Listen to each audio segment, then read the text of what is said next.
Hello everyone and welcome to a new tutorial, and today I'm going to show you how to fix Fortnite crash on PC.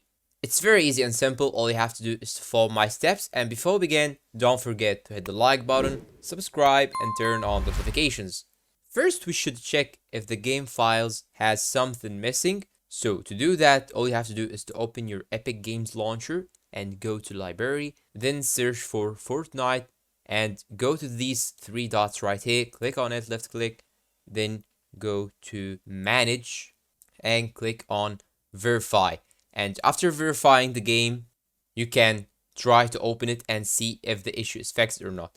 But if this didn't work with you, all you have to do is to press Windows plus R or go to the search bar and type run, then open this window right here and type %local app data %.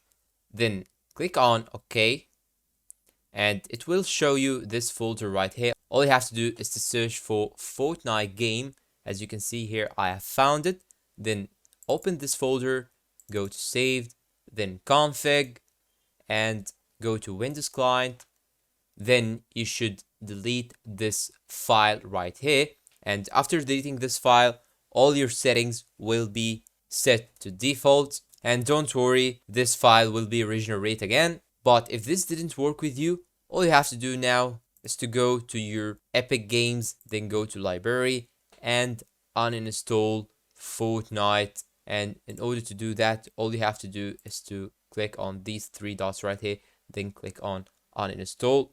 Sometimes it works with you when you uninstall the game, then reinstall it again.